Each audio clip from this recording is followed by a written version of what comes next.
Hey everybody, my name is Jerry Williams, aka Greater Sapien. I'm here with my partner Jesse Bino Vale. We are the Greater Apes, and this is the Greater Apes podcast. Yep. So in this episode, we had a couple false starts, which are kind of funny. I think we're going to keep them in. And then we went on to WandaVision, and then it trailed on to its connection to like other things in pop culture and entertainment that we daisy chain together because that's just how our minds go. Yeah. Without any pure conversation, just a conversation. And then we ended with a little preview of what might be the next. So enjoy the show. See ya. Yeah. Hey, it's so funny how that works because, when Obama was elected, he obviously there were people against him, but he was popular. He was a popular president. And, there's all those people decrying, racism is over because we have a black president, which was so bizarre. Yeah. But at the time, now, I'm sorry, we're supposed to be talking about. I know.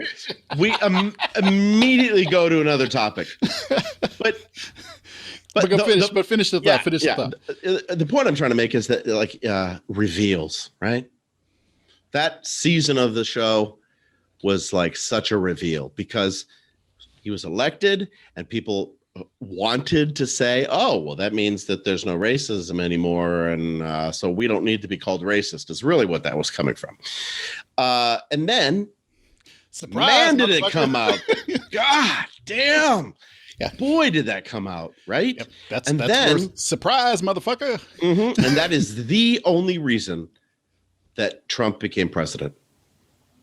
Yeah. Was in response to that. That created a situation. The pendulum swing. Yeah. Yeah. It was so. I'm sure all of you who are watching us have some sort of measure of this yourself. So I don't know if this is very interesting to hear, but. Well, yeah. But that's what I got to say about it. Well, I'm sure there's a good amount of, people who are quite angered by the fact that, there they go again, being lefties and talking about racism, but sometimes we can't avoid it. Sometimes we can't avoid it. It's impossible to avoid it. Yeah. And by the way, next month is Black History Month. Prepare yourselves. There's going to be some talk about racism. Yeah. Prepare yourselves. Yeah. Okay. But I'm shaking my head to the responses to that talk because I know what those are going to be too. All I know is I'm going to get, a lot of requests for, participation and stuff next month at work.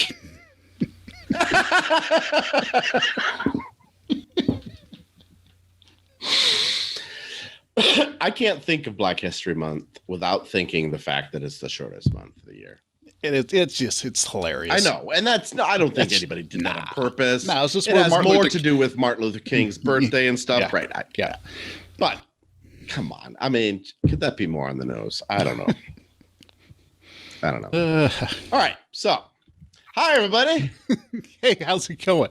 Hey. Yeah. So, we just went off on a tangent, just so you all know. We're probably going to start around this time. We went off on a tangent again.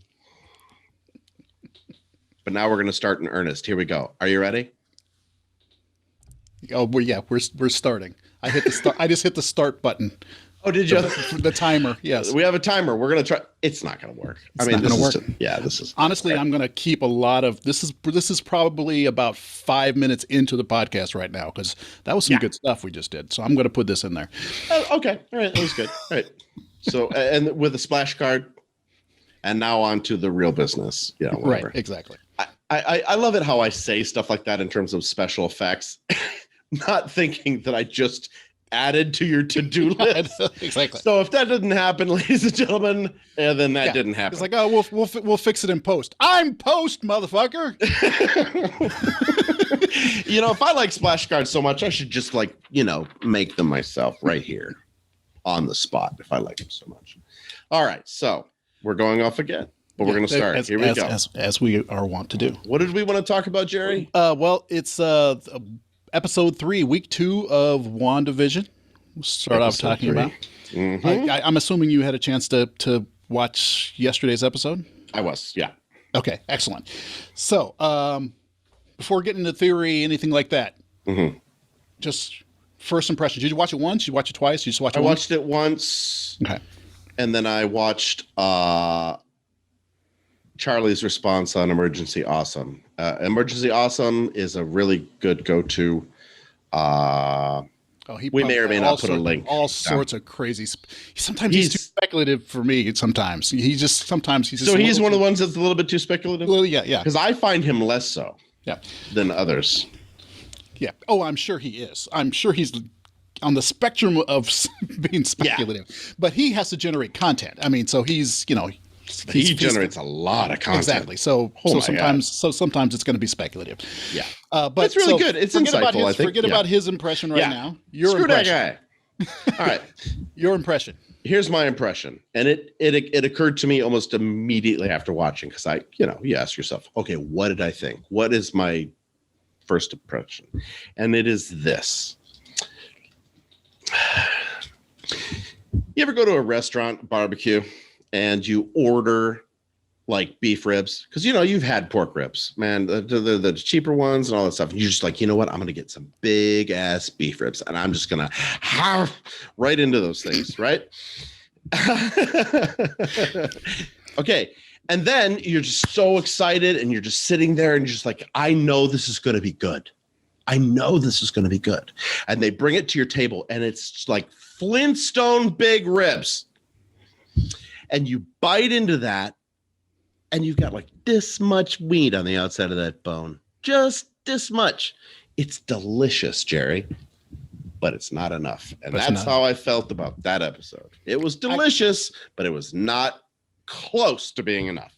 Yes. I think it's a long road, but I think you got there. I got there. You got there. It's, understand, folks. Believe it or not, that was a shortcut for me. This is how things generally work. It's like, oh, hey, Bino's going to make a point, and then halfway through, you're like, where are we going? Where are we going? He's getting back to it. Okay, good.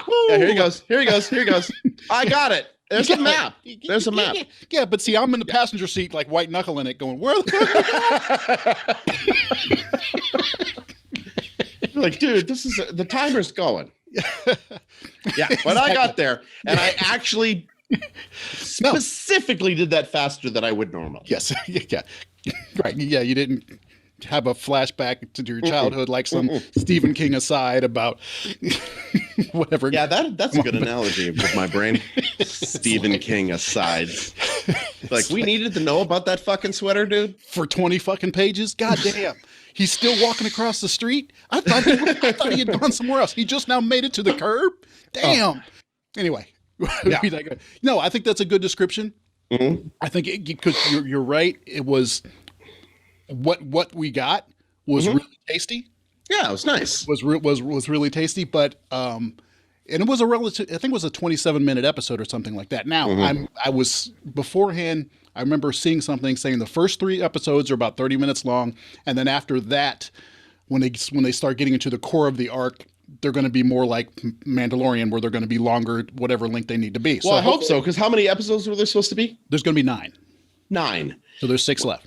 They need to pick up the pace. Yeah, man. Yeah. So that's because I don't have any information. There are several actors. There are several actors who are on IMDb for being in 6 episodes, and they haven't shown up yet. So they're coming now. These other people who are starting to show up. But I think that was a good description of it. Yeah, that was they cut into the meat of the conceit and the myth of mythology or whatever's going on a little bit more, but it was like right at the end. It was just like I think they packaged it really good. I mean, the sitcomness of it was brilliant. It's almost perfect. It was like all of them, because you can see they had. This is what's really good about the show so far, is that they're trying to have time-specific, era-specific television, right. And they're using different cameras and the different aspect ratios and the different, all the colors and so on and so forth. But somehow, and this is good, the set design specifically merges all kinds. Yeah, all kinds. Like this one was 100% Brady Bunch and Partridge Family. 100% Partridge Family and 100% Bewitched. That Yes. That dining room with the Oh, but it also it's exactly what you. yeah. The, But there the was also fireplace. there was also just the fireplace. It looks exactly like It was it was perfect. But just in terms of like their acting vibe, Mm. I was watching this especially what's her name? Scarlet Witch. What's her That guy. Olsen. Right. Olsen, yeah. Olsen. But she was so tonally perfect in terms of her mugging and her acting. There was at one point I was watching it with my wife, and I'm like, man, did she research sitcom acting in order to get this down? And my wife said, well, she probably saw a lot of episodes of Full House. Amen. And I'm like, you're absolutely absolutely right. But then there were some times where her acting wasn't just that. It was even have like vibes of like Friends Jennifer Aniston's mugging. Like there's certain ways like more modern sitcom people act that is kind of throwbacky, like really broad. Like Jennifer Aniston, I didn't watch much Friends, but when few I watched, she was really broad in her way of doing things, in her emoting. Yeah. And so there was a lot of that, which reads as bad acting, if you were watching it on stage or something, but it's like perfect era acting. It's like when perfect tonally. Like it's if totally perfect. When you watch, say the first couple episodes, the snappy banter that the neighbor had, that's era perfect banter. That was like, that's the way it works. But it doesn't work if you bring that up to a modern sitcom, but it would kind of work, with certain ones like a West Wing banter, Sports Night banter, that kind of sharpness. But no, so whoever, I can't remember the woman's name who's down as the writer for each of these episodes. It's just she's on point with the script writing for sure. And Bettany is. He wasn't as Vision like, and he's supposed to do that a little bit, right? Yeah, but it's very jarring to see. It's different because you expect this thing not only from that character but from him. Right. So him getting these comedy bits and so on and so forth to sort of be But I think it serves really well for him to do that and then have him switch to the seriousness. And that's what I was just about to say about her.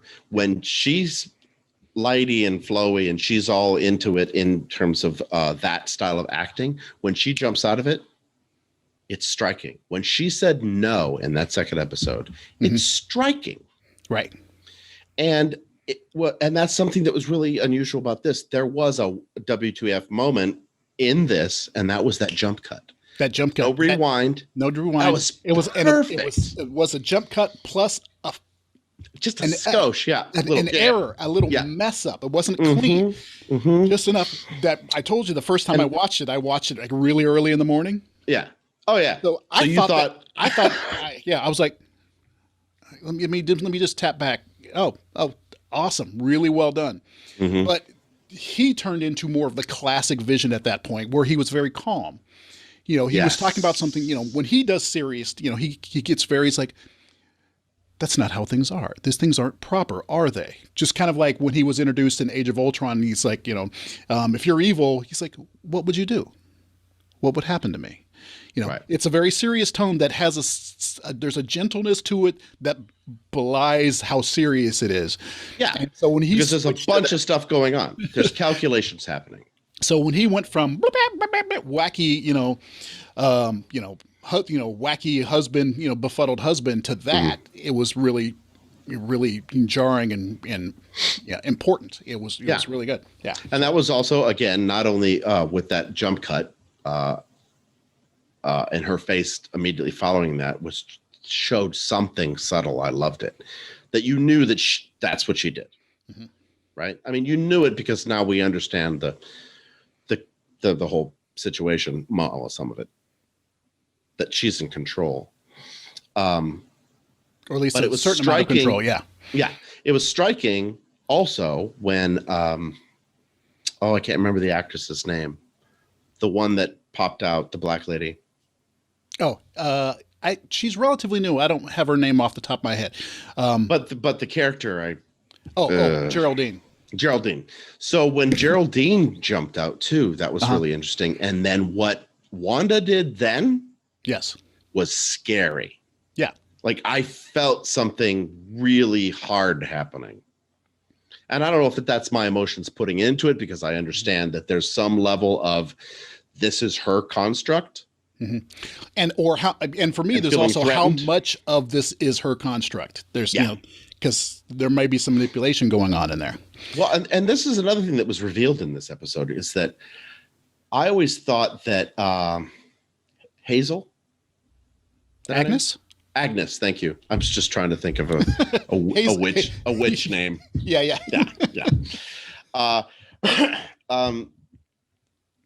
She looked scared. Yes. And I thought she was more in control than that. Right. And because they keep bringing up, and this is what Charlie's speculations are, but because they keep bringing up aspects of, man, my brain ain't on today. Mephisto. Thank you. Mephisto. Yeah. They keep bringing up aspects of him, and she's saying those things, which is confusing to me because she's not a bad guy. See, that's it might be. It might. This added more. There was a little more reveal in this episode, yet at the same time they added more complexity to it. Mm-hmm.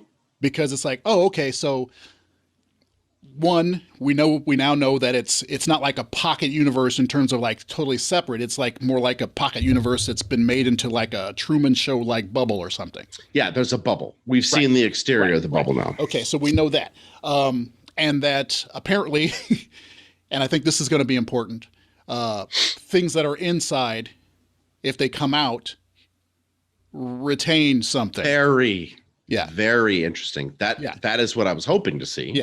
Yeah, and so that's where I think the whole bringing Vision back thing will come and the from. twins. Yeah, I was thinking, and maybe this is just me purely speculating as to why she doesn't bring her brother back, because maybe there has to be a connection to her power, and while Vision is partly created by the stone and her power comes from the stone, that she has a connection to be able to make that recreation, where she couldn't do that, where she may not be able to do that with her brother. But I think I agree. Maybe. But I'd love to see that character back. Mm-hmm. The actor was really fun in it. That's always a fun character because of the things that they can do. And I'd love to see that back in the MCU. Oh yeah, I would. I think it would be great. So is it that like maybe later? I don't know. This is a guess now. That maybe later, when she starts to realize what is happening, and the power that she has in it, then she will start to do things thoughtfully, more thoughtfully, and might actually bring him back. Yeah, it'd be really interesting because they brought him really up. Yeah, if they didn't want to touch on that subject again, that would have been a slight touch. I had a twin once. That's it. Yeah, but they went into it. You know what I mean? Yeah. So I'm kind of. I think that might be something that goes. Yeah, that would be good. Yeah, and again, this is a situation where it's I know it seems futile to have people die and then have them come back, but at the same time, one, it's a very comic booky thing to do, and when there's no guarantee of it happening, then when it happens, it's kind of important. So I have no problem if somehow they bring Quicksilver back. There's a lot of stuff to do with that character. They may be using this as a mechanism to bring mutants in, like I said, bring mutants into things, like if her kids are somehow something. One thing I was thinking was that, and just to be meta about it, that was a Vision like edit we just did there, because things weren't going the way we wanted it to go. Nope, that was a good half hour. So, but my thought, to a certain degree, was, bringing mutants back. Because they may be kind of doing the reverse of the issue they had in the books, where she wiped mutants out with her power. That's what my question was. She went through so much stress. Now, one thing I'm wondering about this is what part's real and what part's not.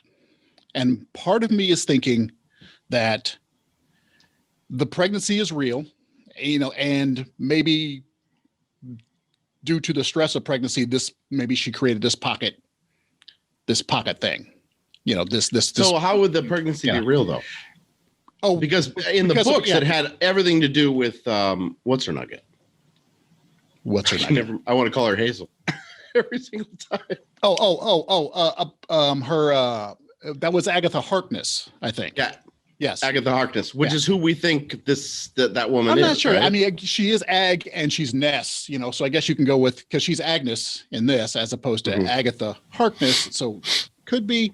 Right. Agatha Harkness was a good person. She was her nanny. Yeah, you know, she was her nanny. So, but it was also her power that allowed her to get pregnant, correct? Yes. So, according to my research, I believe so. But it was the stress of losing the children that caused her to wipe out all mutants. So what is the situation now? So I'm wondering if they're trying to figure out a way of, you know, kind of using that power to do the reverse somehow, like, I don't know, change the multiverse, you know, in a way that they're allowed to exist. Okay, so all right, so this is obviously at least somewhat based on the House of M.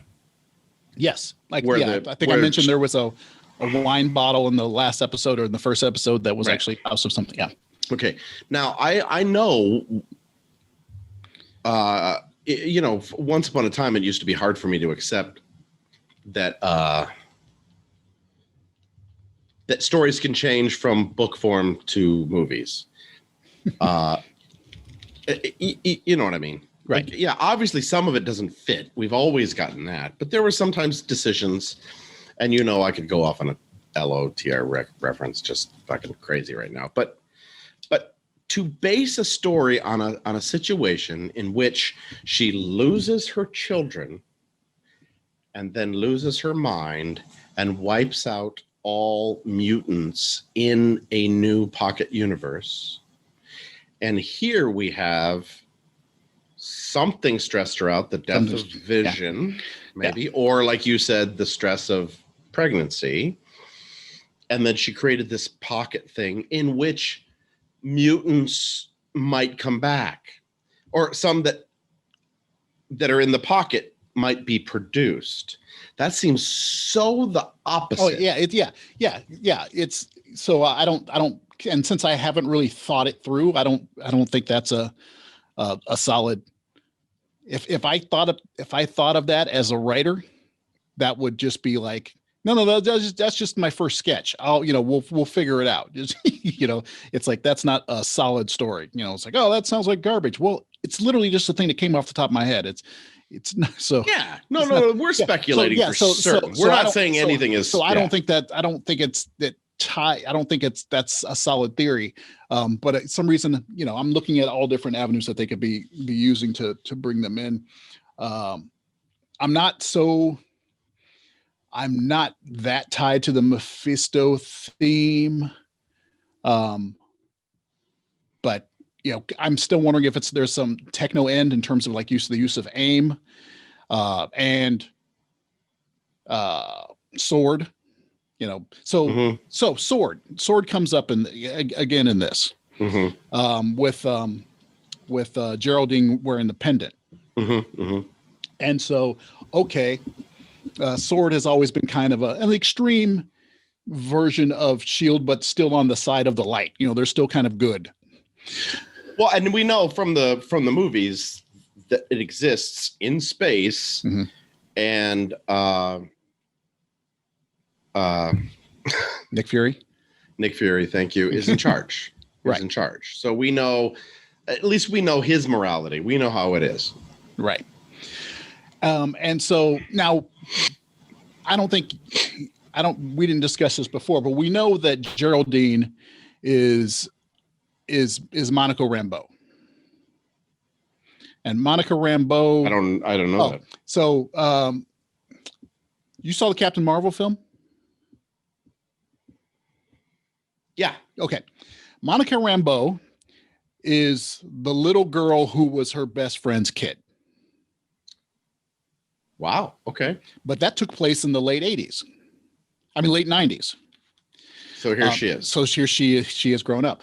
Monica Rambeau was the first woman to take on the mantle of Captain Marvel in the comics.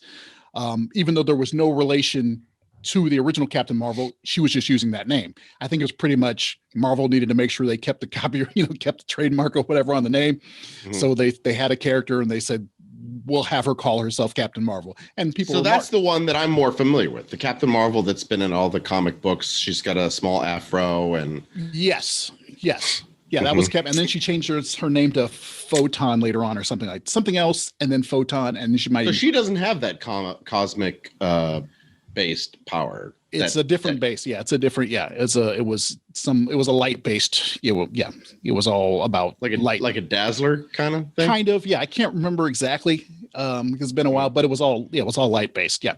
So, but she was Captain Marvel, no relation, and that was so that was one thing that was a big deal when the Captain Marvel movie came out. But and we know that actress is cast to be her in the next Captain Marvel movie. She's in Captain Marvel 2 as so that is her. Well, that's going to be a hard description. Oh, here's a Captain Marvel thing in which there is another Captain Marvel. Yeah, she's probably going to call herself if it ever gets around, she'll probably be Photon or whatever, one of her alternate names. But she is, and I think it's in one of the trailers or something. So obviously Monica Rambeau. Not obviously, but in my impression is that Monica Rambeau, not Geraldine, but Monica Rambeau is an agent of S.W.O.R.D. Okay, she a mutant? That's why she had that necklace on her. Mm-hmm. Right? Yeah, well, yeah, but is she a mutant? Is her mutant base? No, right now she had no powers in the last Captain Marvel movie, and no, she wasn't mutant at all. I can't remember how she got her powers, but it wasn't mutant based. Right. So speculating. Okay, so the fact that Agnes, I went back and and turned up the volume a little bit. When Vision first comes out, let me turn this timer back on too. When the Vision comes, drops off, walks the doctor away so he can go on back his business. He goes out and he sees Agnes and but right before he sees her, she says to the other guy, what is she even doing here? Right, because they're talking about Geraldine. Yeah. And so that gets his attention, and then they start talking about Geraldine and about how she is not of the neighborhood. Like which is a really interesting, even though they what's she doing in this neighborhood? But she's talking to a black man, so that kind of softens it a bit. But so there was obviously so my assumption is she's from the outside.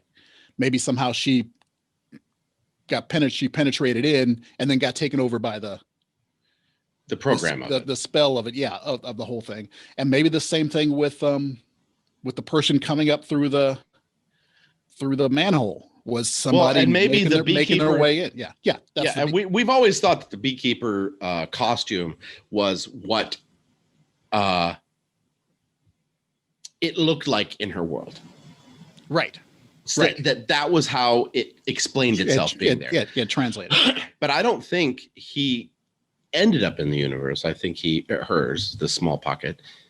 He went there and then he left because unless he's wandering around somewhere. Right. But that suit to me, and this is a total guess, is his protection against that universe. It's his little hazmat type of thing. Yeah. So he comes in. And we thought that was originally because it looks so much like AIM. Like AIM, but maybe I don't even know if they're involved anymore. Yeah, maybe not. And that might have been. It could have been Jimmy Woo. It could have been the guy who was talking. Who knows? That about. It looked. The profile looked Caucasian to me, so I don't know if it was him. Yeah, I don't know. Yeah, but it was just profile. So there's a lot of possibility there. And then the fact that she got tossed out and then, everyone, comes to her and no one said anything, which they were smart. They were like, agent down or, no noise like that. So that wasn't helpful. But, the fact that she when she started to come out of it, like somehow she was triggered to break the spell or whatever, and mentioned Quicksilver. And then when she was when Wanda was asking her, who are you? What are you doing here? She still couldn't answer. She couldn't answer. But then when she said, I want you to leave now, she responded. It didn't seem like she responded as Geraldine. She's like, Wanda, don't be that way. She was very, do you think she realized and then she was like, oh shit, I remember now, but I'm supposed to play this part. And from that perspective that she said, Wanda. Yeah, exactly. So it didn't seem quite like, that's what I'm saying. She seemed like she was more like a normal person, as opposed to the Geraldine. And then what's funny is like Geraldine is this sassy black woman that's a man in drag in my memory, from Flip Wilson. You remember Flip Wilson? Yes. Geraldine. Yes. Got it. Took me a second. I had to get through the back of that file. And so the fact that Geraldine is just hilarious. She's like, just sugar. Oh, I wish you would have done that once just for that reference. But it's so funny to me that it's another takeaway. This is nothing, but another takeaway that they're just like, she doesn't live here. She doesn't. There was a phrase that they said, and it struck me because I was no like, family. And this is no home. No home. That's it. Yeah. That girl's been wandering around for at least days. For days. Yeah. For days. Just wandering around. Because whatever from last episode to this episode was like 12 hours. Right? Because that Vision said is like 12 hours. He says, what would the size of the baby be, at 12 hours? So, okay. 12 hours passed since the last when she first showed up as pregnant. So we're talking that she's been there at least a day and a half. Yeah. It's been, at least a couple days or longer. I mean, we don't know. This could be looping. Yeah. They could be all sorts of stuff happening there. So, okay. So then I have a question because it's such a weird thing to really, it's one thing to overwrite a concept and push it a little bit so that it fits this medium or trying to tell a different story, but to cross it so much that they're kind of working on House of M where she gets rid of all mutants and that she might add mutants in this. That seems so counterintuitive. It's so X that I'm wondering, this is complete speculation at this point. Has she already gotten rid of all mutants? And this is her undoing whatever she did? And then this is her just going deeper into it? I don't know. Because I'm trying to figure out, okay, well, we know why Sword is involved because it's a powerful thing that they need to take care of. So, all right. Right. But... Yeah. I'm enjoying the fact that I don't know where they're going with it. Especially since I know, is it Kat Dennings? Is that her name? The actress who was, she was in the first couple Thor movies. She was yeah. Right. I don't remember her name, but yeah, there's speculation. No, she's in the next episode. She's credited as being in 6 episodes, and there's only 6 episodes left of this thing. No, I know she's there, but I was saying it's speculation that it's her watching the TV. Yeah, that may or may not be. There was definitely a guy watching the TV at one point on the first episode. That was a guy's hands. Was it? Yeah.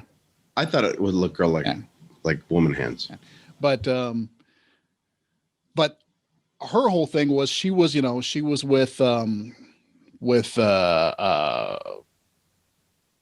Thor's girlfriend. I'm blanking on her name all of a sudden. But that was all about multiverse stuff. That was dimensional this and that. So she was interning with the scientist when it came to all the. But she was the super smarty pants that kind of like. Right, I mean, she seemed a bit flighty, but she might have actually had some knowledge to her. So if she ends up with Sword with some, but it's that multiverse connection. It's that multidimensional connection being made there.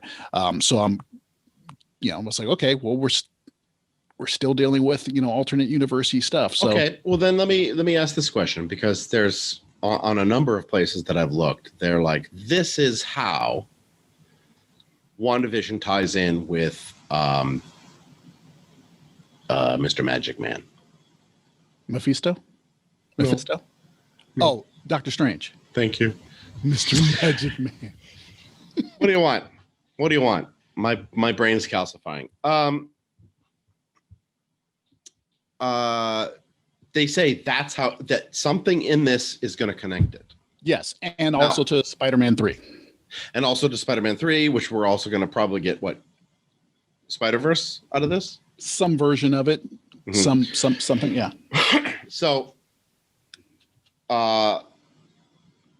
my next question is now we know that WandaVision, and we know that there is a different universe happening. I mean, that's just known. We know there's an outside and we know there's an inside.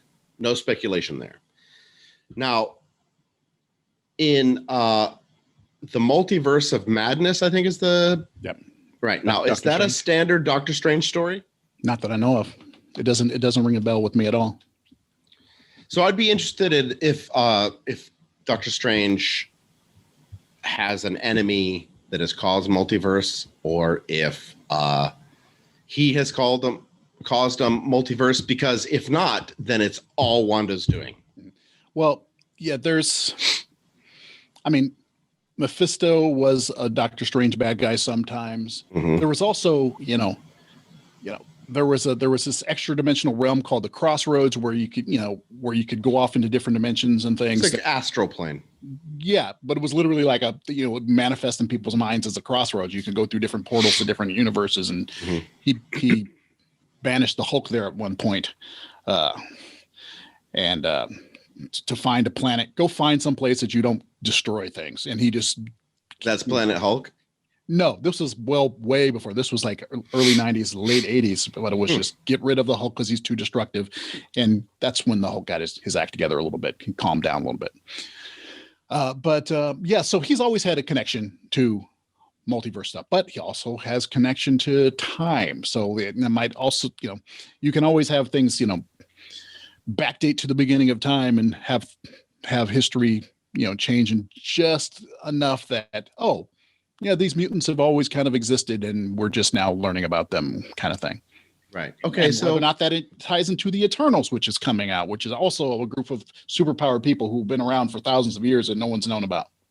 Right. Yeah. So I guess really the basic question that I'm going to ask now, and obviously follow through by watching, is Wanda the big bad?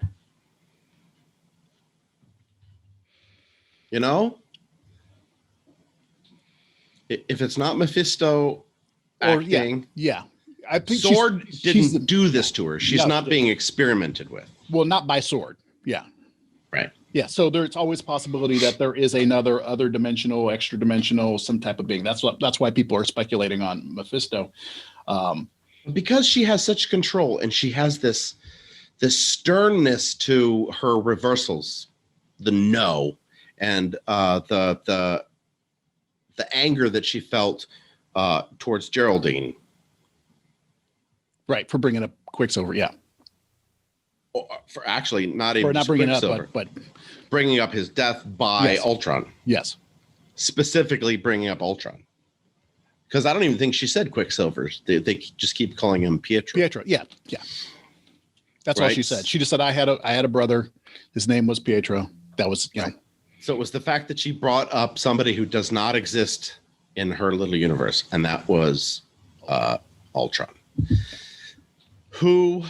And the fact that she said that he died, and Wanda didn't tell her that. I just told you I had a brother. Yeah. You just mentioned he died. What? Actually, she just sort of said I was a twin. Or did she say he's gone? No, I can't remember. She said, I was a twin. His name was. So there was a past tense there. But the fact that she said he was killed, by Ultron, not died. I didn't say anything about that. Right. So that was. What did you say about Pietro?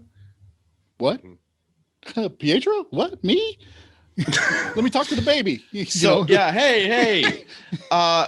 And because now we're seeing the birth of the babies. Wonderful sitcom births, by the way. Oh, absolutely. Where they come out giant 6-month-old babies, clean. Just absolutely clean. Yeah. Just with a blanket included. With a blanket, yes. Yeah. Yeah. They come wrapped in a blanket. That's one hell of an afterbirth. Yeah. Which was also a funny bit. I liked seeing the stork. I got it. Yeah, get the stork. And the fact that her powers were weird. Mm-hmm. That, she tried and it didn't happen. Because no, there's no getting rid of this birth. This is going to happen. Right. The stork is coming. Right. So stop trying to get rid of it because it's not going to happen. Stork's coming. So I'm wondering if it's like you said, either the shock of being pregnant and maybe not understanding how, or feeling that her unborn children were in danger, so she created this world for them, or just the longing for a reality created that reality. Because obviously she doesn't have complete control. She got butterflies in her stomach. It feels like fluttering. Boop, they turned into butterflies. Those little fake butterflies turned into actual butterflies. And she said, "Did I do that?" So it was not a conscious thing. When her water broke, it rained. That was actually a pretty good gag. That's a good gag. But it was the second it happened, I go, "Oh my God, her water broke." Yeah, exactly. But that's not thing, so her, but the fact that she created, she created the butterflies, I thought was kind of significant because that's life. You just created living things. Right. That's not just moving around, but oh, that would have been so interesting. A baby bassinet or something. If one just flew above Geraldine when she was lying on the grass, that somehow one of them got pushed out too. That would have been so interesting. You know what I'm saying? Yeah. That might have been a missed opportunity if they're trying to say that reality there can be brought out. Right. Mm-hmm. Yeah. So, back to circling back to the very beginning. I do think it wasn't quite a healthy enough portion. No, it wasn't. You want digestible bites. Now it's enough to make me want to have more. Right.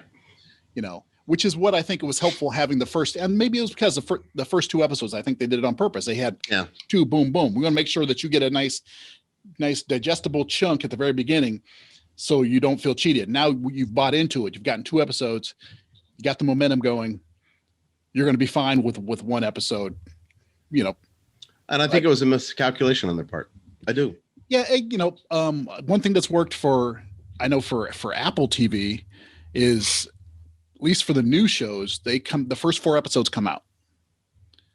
Boom. First week, first 4 episodes.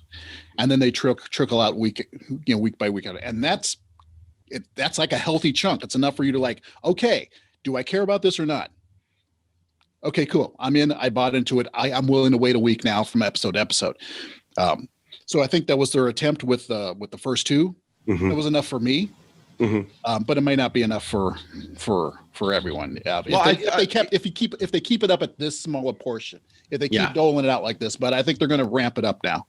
No, I think they are going to ramp it up, and that's why I called this like a miscalculation, because I think literally talking about numbers that they said, okay, well. TV shows of this era were this long, so we're going to make them this long. And I think if they held on to that, it made sense if you're going to put these 2 out so that you could get a full hour. Mm-hmm. But then you do it again. It's like, no, the reason now that television shows are longer is because that wasn't enough. Right. So you might have been married to this concept a bit too much. And I think, the conceit of it being on a television show kind of thing is probably going to go away. It'll probably start moving toward 50-50 in and out to because they're going to be outside. Yeah, now that Geraldine got thrown out. So the conceit of it being a show and the framework of I'm sure they'll start off in the show with because I'm loving the freaking intros though. Yeah, they're great. Yeah, that was awesome. those are awesome. And really well done song. That was like a nice period accurate song there. You know who's making the songs? No. They contracted the people who wrote Frozen. No, that makes sense. Yeah. So, I mean, people they know their musical history. Yep. And the people who wrote Frozen, and Frozen, it was the same people that did Frozen 2. Did you see Frozen 2? I didn't, but actually really good. Actually really good. Yeah. Yeah, I just said that. Grown ass man. Black man in Oakland. Check it out. Represent. Frozen 2 is actually really, I didn't see it until it was on Disney Plus because it's like, nah, I'm not, but then I think my wife just like, I haven't seen Frozen in a while. And I'm like, oh, sure, let's watch it. And then we watched Frozen 2 afterwards. And it's like, they did a good job. The music. That's so rare. The musical arrangements on it, just tonally very perfect. I mean, they did some like, oh, that is an 80s freaking power ballad. Awesome. So that's why if it's the same people, they know period accurate music. Oh, good. They were going for vibe. That may have gotten them the gig then. Yeah, because there's one, you just watching, you looking at it going, oh my God, this is such a 1980s power ballad. And they even shot it like a music video. They, with like the stupid person singing here, and then the big shot, kind of profile of them singing over here came in, and it's like, oh man. And it was the guy who's the king in Hamilton. It's yeah, I love him. He was underused in the first Frozen because he wasn't anybody at the time. Right. And so he got like a little tiny song. And now they gave him like a serious number because he can belt it. He can belt it. But it was period accurate. So so that's interesting to know. And it's a good note because they are really good at what they do. That's the songwriters there. Good. Awesome. So I'm looking forward to the next episode. I nothing has turned me off of this. Right. Plus all these promises of these different shows now being mixed into the MCU. Yeah. Is very intriguing to me. And I watched the whole thing about how maybe they might even bring in Murdoch as Murdoch, the lawyer. Matt Murdock. Oh, in Spider-Man. Spider-Man. Yeah. They're not confirming or denying it yet. But the fact is, he was really popular. It's one of those things that it would be a misstep for them to say, we want to bring Daredevil back. And we're not going to, use the most successful of the TV show characters that we've had. Right. I mean, Daredevil was universally, praised, and it would just, it wouldn't make any sense to not do it. Because it's not it's not, you wouldn't have to do any, it's not so out of the storyline isn't such that you'd have to do any retconning or anything. It just fits. Just have them, boom. Just have them in there. Just have them in there. Like we never met him before. Yeah. This is and if they were going to put a new person in, that's what they would do. Or no, I don't even think they need to do that. Just have him be him. I have no problem with the Netflix shows being canon, and me neither. Yeah. And Feige says that they haven't decided. There's no telling. We'll make the decision when the time comes. But there's no reason for the Daredevil series to not be canon. It doesn't cross over in any negatively. There's vague reference to superheroes in it. In terms of like destruction that happened and here and there, it's all really street level stuff. It's not like Agents of S.H.I.E.L.D., which I still wish they would make canon because they went into other universes, so they could just say, they went into another, that was an alternate timeline, and here they are in the regular timeline. But no, they should keep the story, the stuff in the MCU, even if that means just recasting Iron Fist and still say it happened, but just recast it or something if they need to, because that guy wasn't any good. No, he wasn't any good. He was a decent actor, but he didn't know martial arts for jack, and it showed. He did a lot of work. I mean, it was good. You did a lot of work, but you look like a guy who did a lot of work. With people in the room who were actually so much better than you. Right. So do you think he'll show up as Daredevil or just the lawyer? Probably just the lawyer. Mm-hmm. Probably just a lawyer. But a blind lawyer that is oddly, Aware of his surroundings. aware of his surroundings. Exactly. Right. Who will catch a pencil. And maybe real quick, just off. Yeah. Or just to have, Peter's spider sense bump up against his radar a little bit. It's like, what is it about that guy? Something weird. So I hope they do. I hope they bring Charlie Cox back in because he was great, and he's totally game for doing it because he was. Of course. Yeah. So he wants to be a millionaire. Yeah, I know. Who doesn't? Yeah. Yeah. So I hope they do. Whether or not they do, also depends on whether or not these people stay available. Because it's not like they're just going to sit around. For instance, Agents of S.H.I.E.L.D., when you said it would be interesting, but they're not going to get Ming-Na Wen anymore. Yeah, they would. That's all Disney. That's all Disney. Yeah, Disney. I guess she has the time, I guess. Yeah, hey. But her contract. Whew, she'd be running around everywhere. She's the triple threat. She's got it all. She's a Marvel superhero. She's a Star Wars character. She's not a superhero, and she's a Disney princess. Mm-hmm. Yeah, she's got a triple threat. No, I'm sure she would. I'd love to see her back because she was great, and she's a good martial artist. Mm-hmm. Mm-hmm. Yeah. So, anything else going on in the MCU that we want to tie to that before we move on to other things?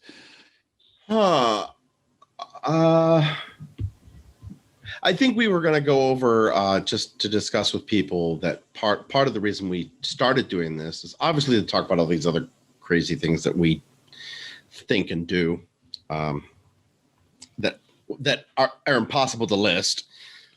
What we're trying to do here first is the structure is we realize that Disney Plus is just going to have something every week.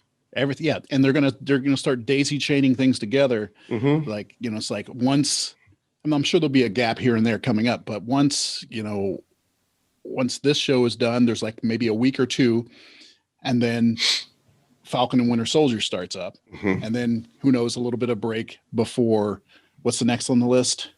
There's something else on the list. I can't remember what's next. In terms of a television show? Yeah, television show. They got or. Was the Doctor Strange? No, Doctor Strange is not a show. Yeah, then maybe Loki coming up. Can't remember. And then which is also you have a multiverse. Yes, exactly. And that's time travel. That's also it.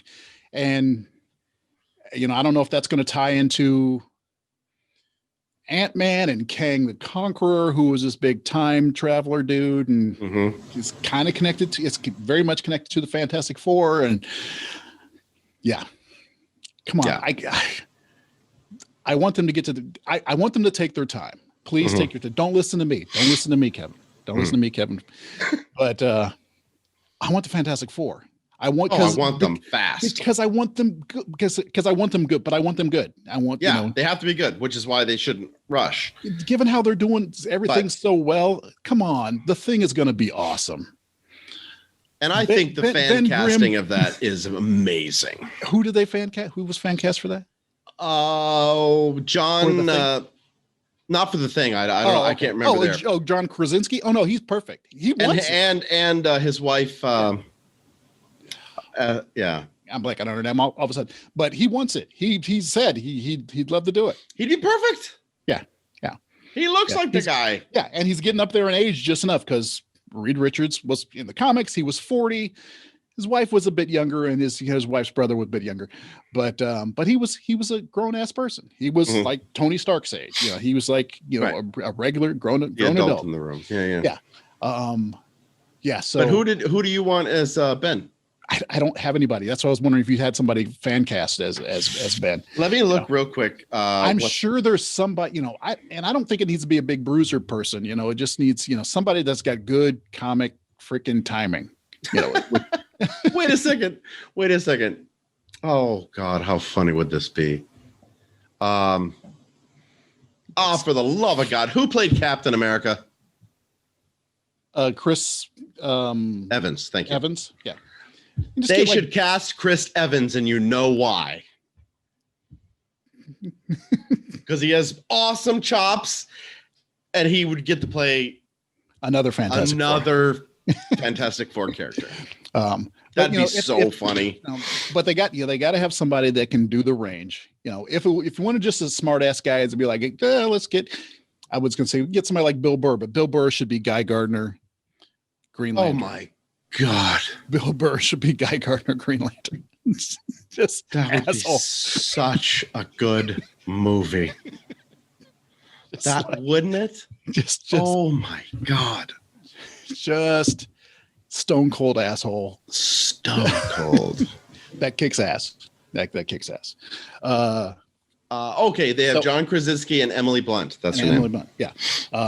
John Cena is what some people are saying for. He would work. He's over at DC right now. But he would work. He would work, yeah. He would work. I haven't. But I always picture him as older too, because he and Mr. Fantastic are like friends. They went to school together, right? Yeah. They're college buddies. Yeah, they belong. But Cena's not a young man anymore. He's just HGH just makes you stay around for a while. Oh yeah. Yeah. So and him and I don't think him and Krasinski. You could probably look them up. Him and Krasinski aren't that different in age. I don't think they're probably around the same age. Yeah, I think they're probably around the same age.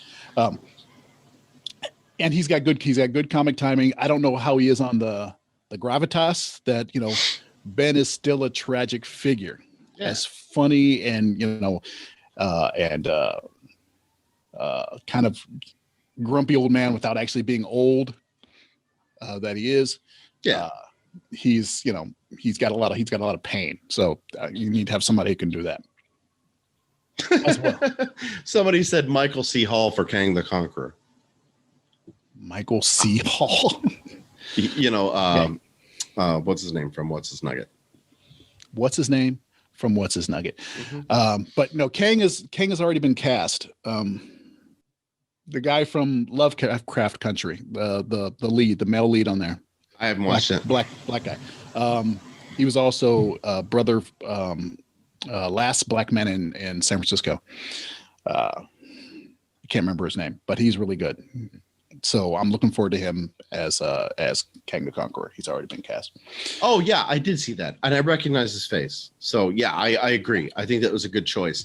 The things I'm looking up here, just on the first thing they came up with, I don't agree with any of them except for Krasinski and Blunt and possibly Cena as the thing. That sort of makes sense. Who are people suggesting for Johnny?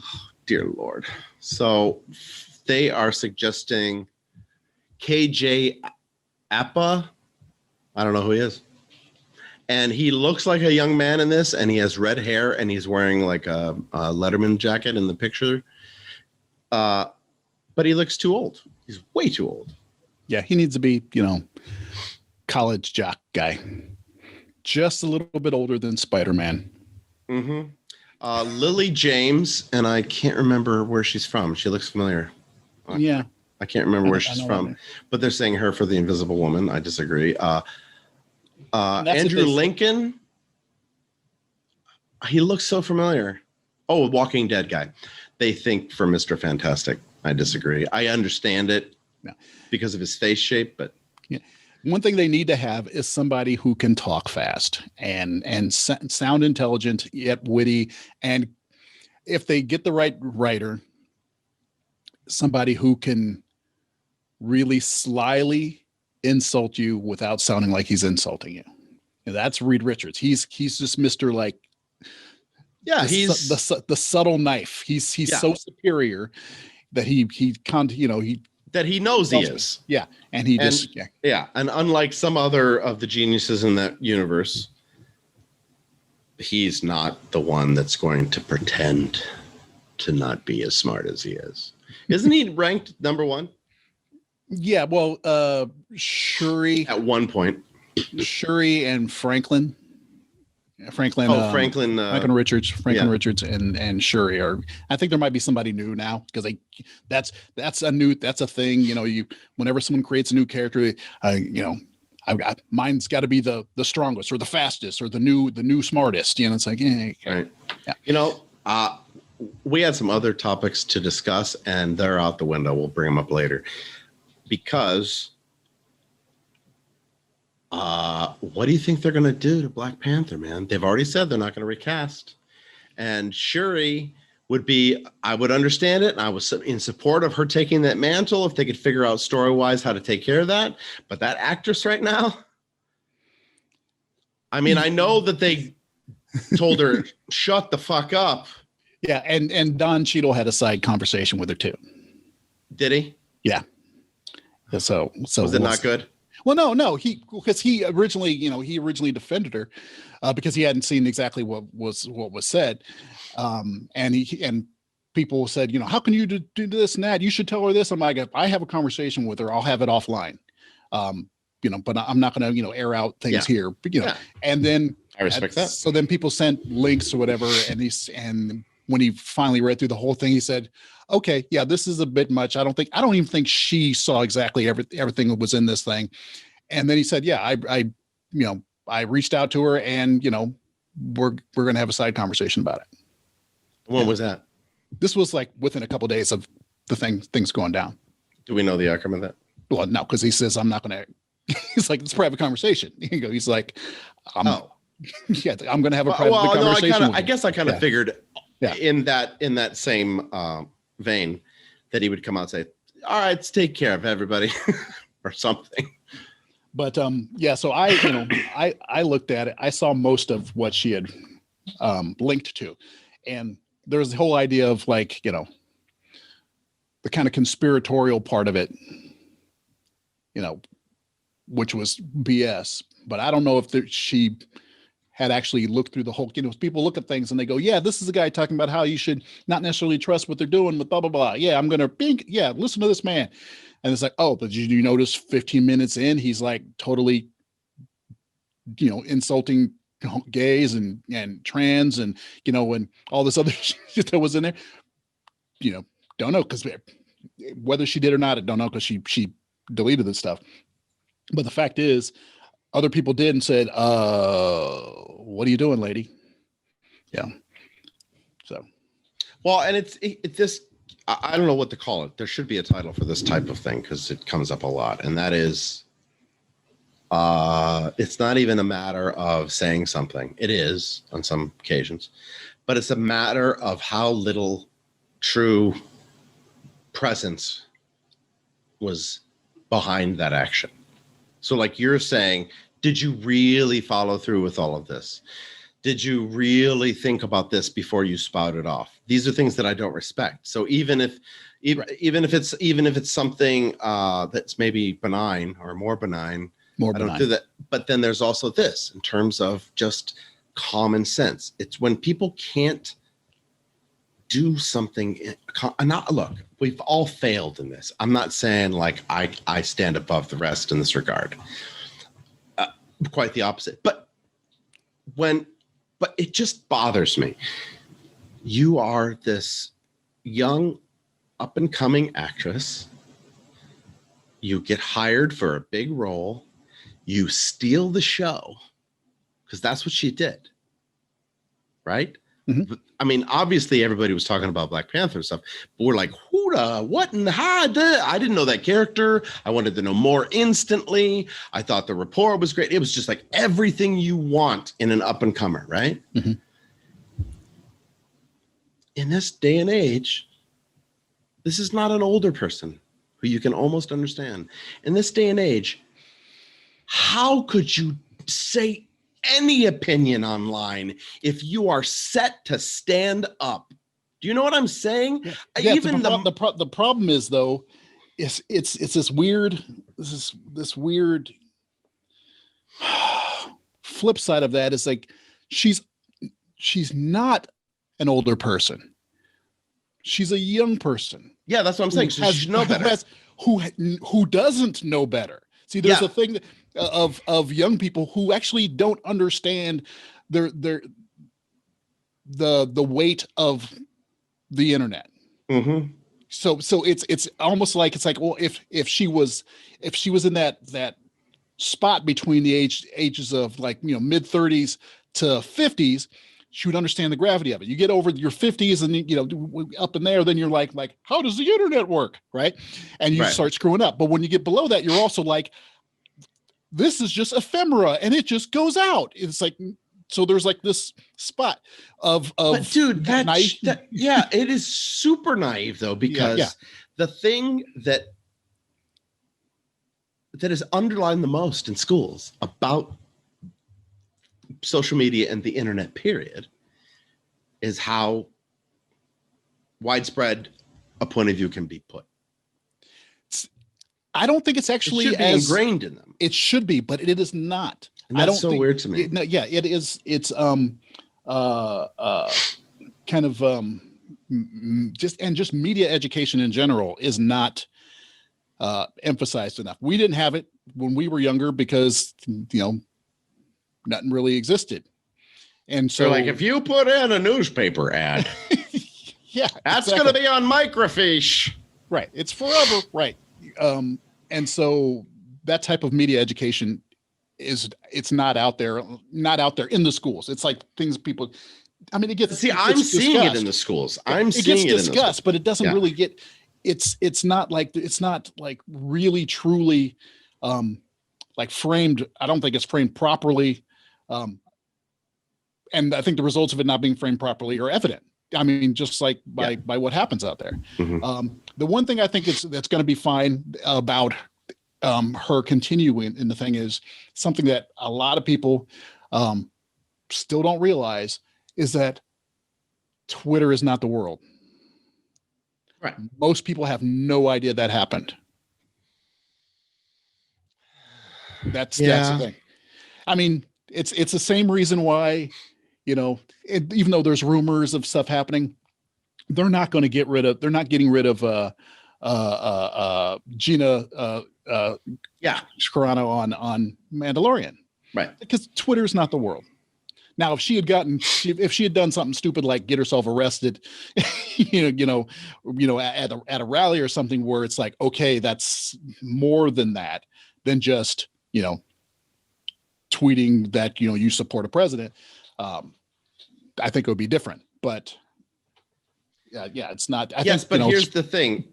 And this is on some level come up before because we watched all our lives. We watched people trying to do superhero movies.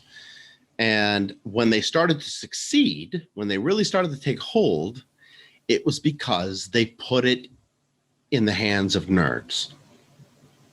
Right? Right. They didn't pretend anymore that they knew what they were talking about at all. And when they do, they fail, which is why all of the DC shit has failed. All of it. Pretty much all of it. I mean, I enjoyed Wonder Woman's, and though there are a certain amount of nerds in there. They're just not the right kind of nerds. Well, yeah, but so what I'm saying now that was just to lay the foundation of this. What I'm about to say is that Twitter may not be the world, but our devotion to as fans is. So many people don't know that she. Or let's not even talk about her, that Twitter, something happened on Twitter or some opinion was shown. They may not know that. It didn't make it onto the 10 o'clock news. None of that. We know. Right. I didn't enjoy the episodes that Gina was in. I understand. I was taken out. I was able to get away for every so often, you know, I'll go in and out, but I was able to get over it. It took me, I'm not gonna say it was, you know, immediate. I was like, which is strange because, you know, we always claim that I have perfect suspension of disbelief, but but this not really. Yeah. But another example of this would be the current controversy over Christina Ariel, who's the new host of a Disney show on Star Wars High Republic. It's about Star Wars High Republic new novel series, I think. She's going to be hosting a show on that. And she's a Black woman who has said things in the past that were critical of racism and white supremacy. And so the Star Wars nerddom that can't stand being anybody's talking anything about race or sex has come out in droves of how dare you have this racist person who hates all white people host a Star Wars show. Oh, okay. So it's on the opposite side. That's what you're saying.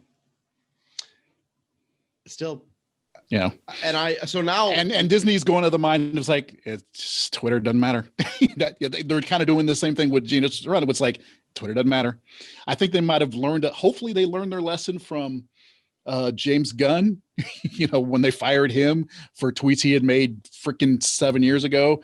And because, he was like, I was trying to be funny and I wasn't, but it's like, yeah, right. It was, they were bad. So we fired you, and that's a pile of poo poo. I'm always afraid I'm going to, yeah.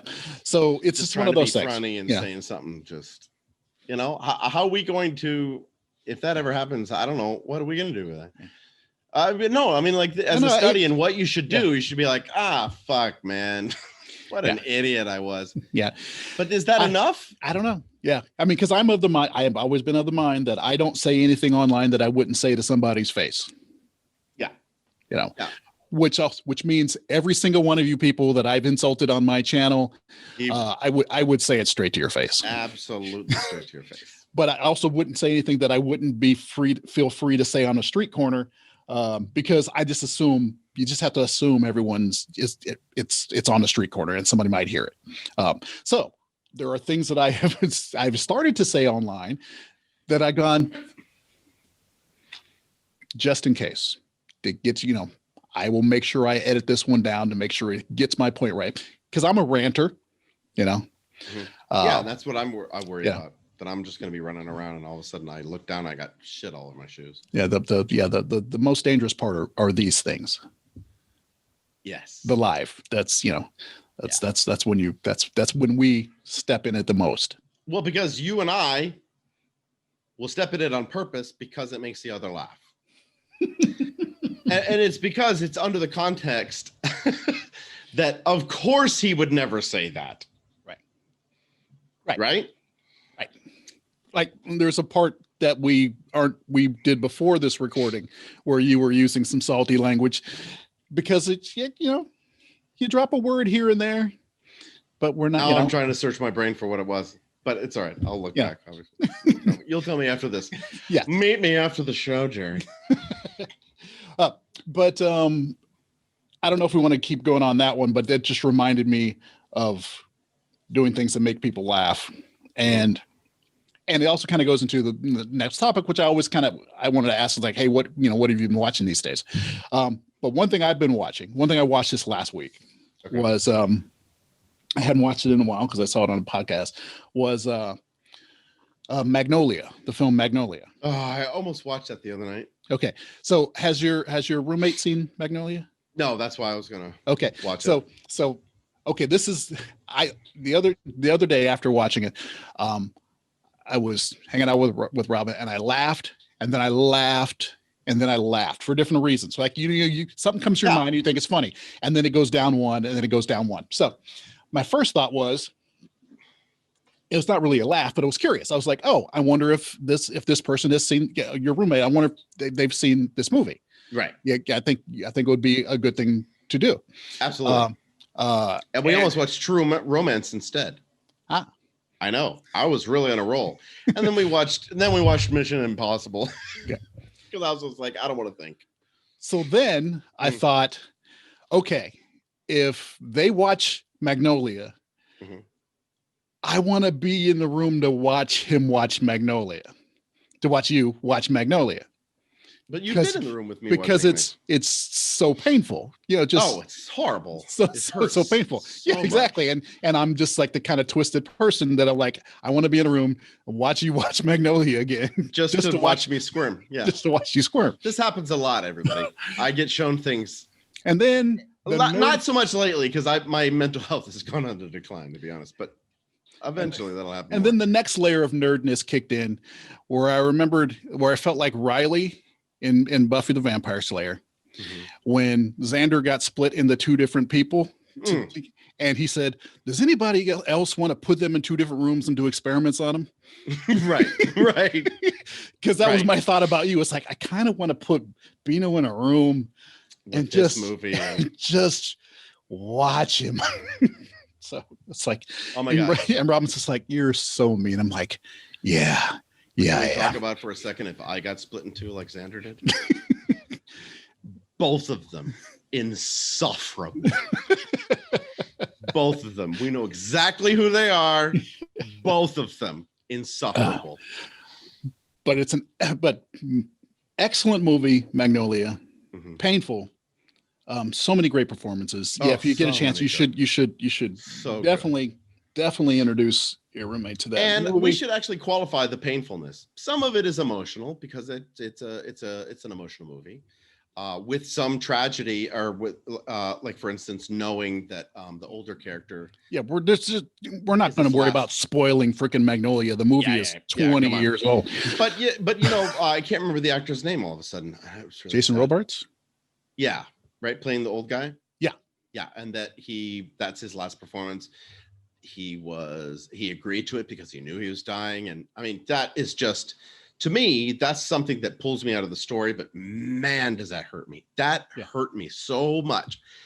And it may not hurt you, is all I'm saying to people out there. But the other things, it's suspenseful without any murder mystery suspense. It's not. No, it's juggling. It's juggling. It's very juggling, exactly. And so, and you're wondering, when things going to fall. And I have to say, at the time this movie came out, the time I had seen this movie, I think many people were at that point where they were just sick of Tom Cruise. Oh yeah. I was sick of Tom Cruise. He was on a roll of just his private life was being too public and all this kind of just nonsense. And Paul Thomas Anderson, who apparently wrote this role for Tom Cruise, used his Tom Cruise-ness perfectly. It was one of these things that's like, well, Tom Cruise, it's silly, all the silly action stuff that he does. The man can act. Yeah. And all the things that I didn't like about Tom Cruise at the time, and maybe just still don't to a certain degree, were used perfectly for this character.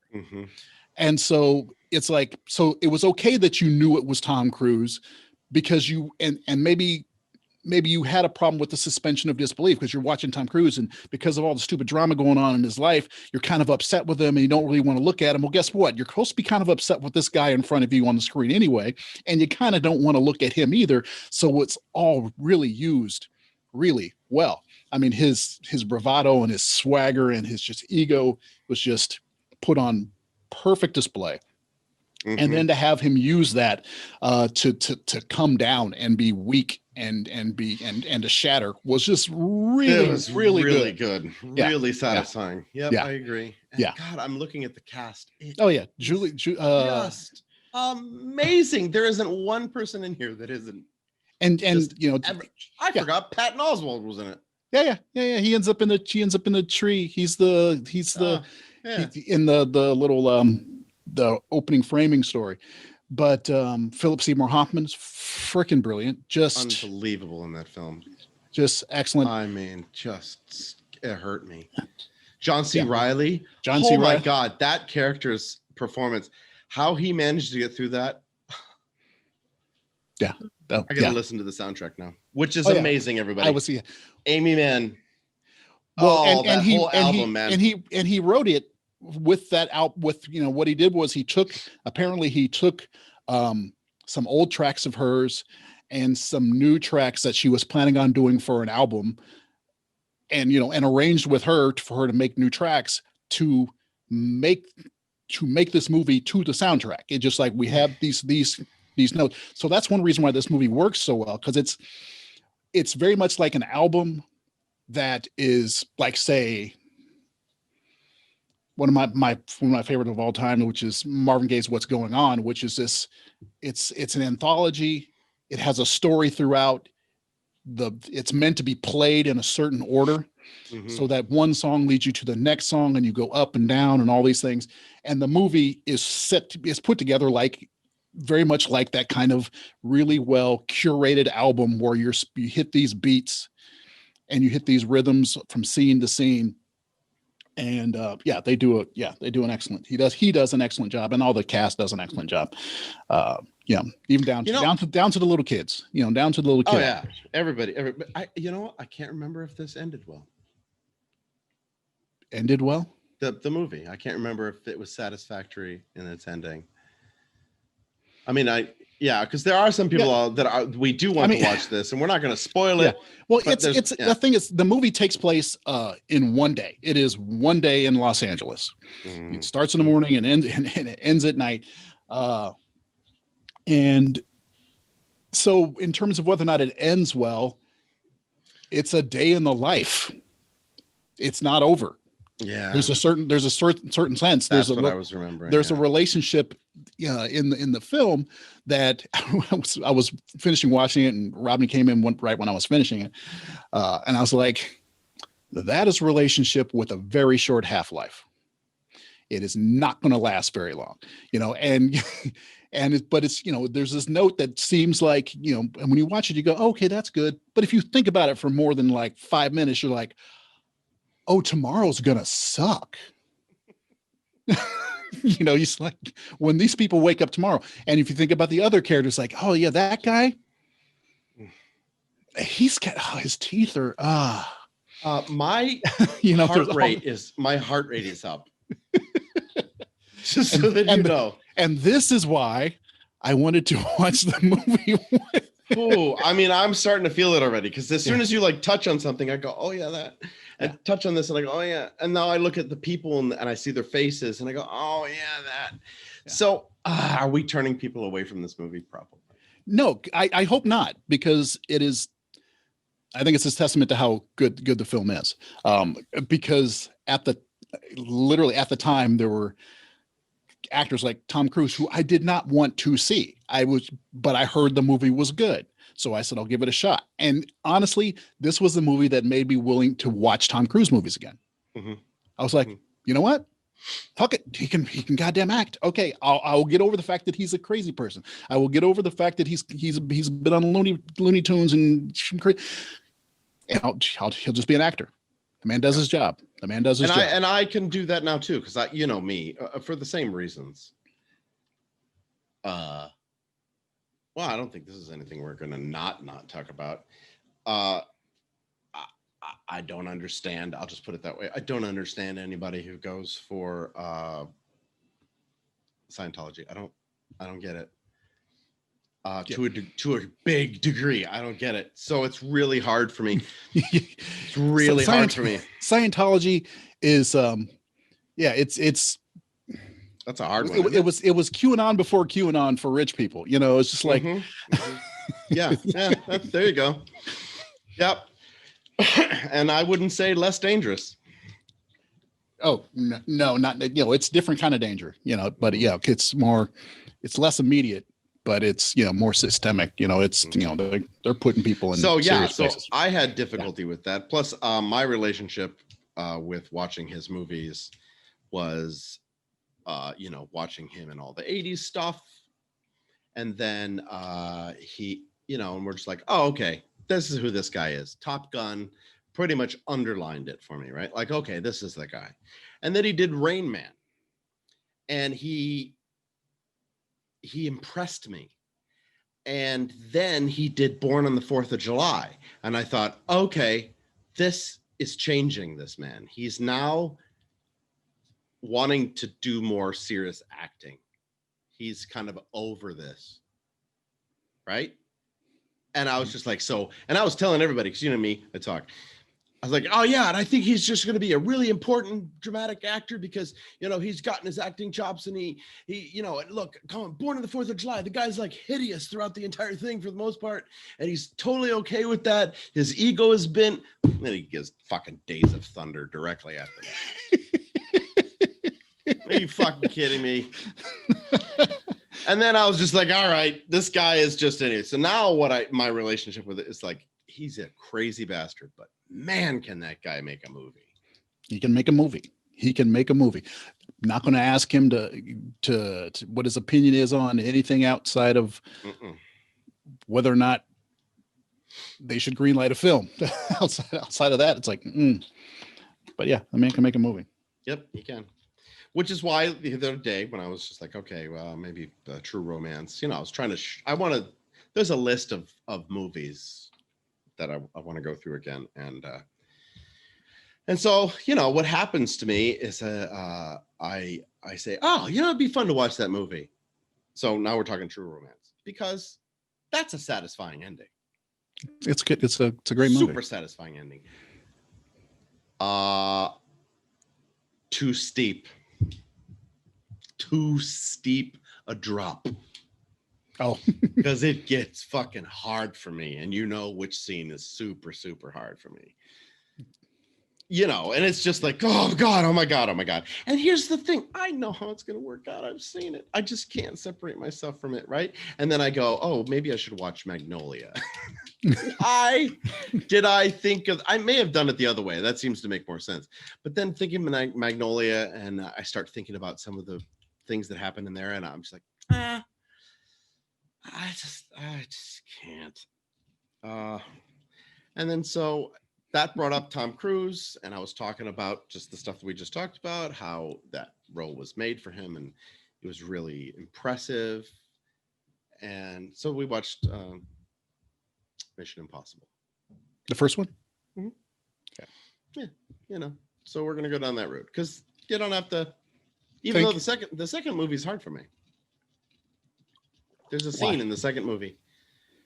Some of the deaths are a bit too much in that one for me. Okay. They're a bit too visceral.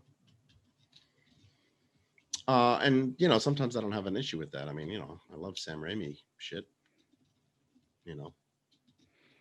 Interesting. So, how long have we been going? We've been going for an hour and a half since we started. My God! And we didn't even talk about the inauguration. Nope. Maybe we'll talk about that next week. Part of that. Yeah, we're gonna have to. Talk about that next week, or maybe we'll talk about it on Monday or something. Monday or Tuesday, we'll talk about that. Yeah. The fact that it's so great. It came to mind. I saw a headline, not a headline, a chyron from Fox on Hannity on Thursday. You're a better man than me for watching that. No, it's just all chyron. Someone had put it up. It said Biden's disastrous first week. And it wasn't even a full week yet. It had been 2 days. It was Thursday. Biden's disastrous first week. It's like, come on now. Let's not, whatever you think about the guy, stop it. Just stop it. We're not going to make it through this, dude.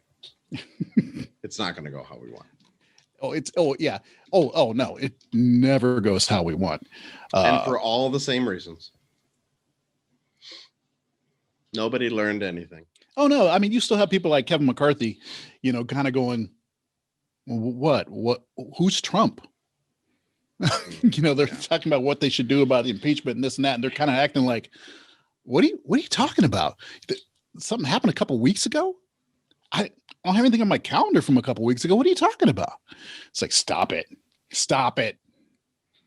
So you know what, ladies and gentlemen, this is what's going to happen right now. I'm looking right at the camera. You've just saw a preview of our next video. Right. So we're going to call this one the nerdy one that quits. And then chances are we're going to take a small break and we're going to jump right back into it, and you'll see it later in the week. Because I have shit I have to say. And this is what usually happens is we have these conversations and we know that we're going to try to record these for content. And so I go, oh, I can't say anything. And that's kind of dulling to our relationship. So I think we're going to talk about this right now. What do you have going on for the rest of the day? Do you want to just take an hour break or something like that? Come back? Yeah, there we go. All right. Okay, folks, that's it for this episode of the Greater Apes Podcast. See you next time. And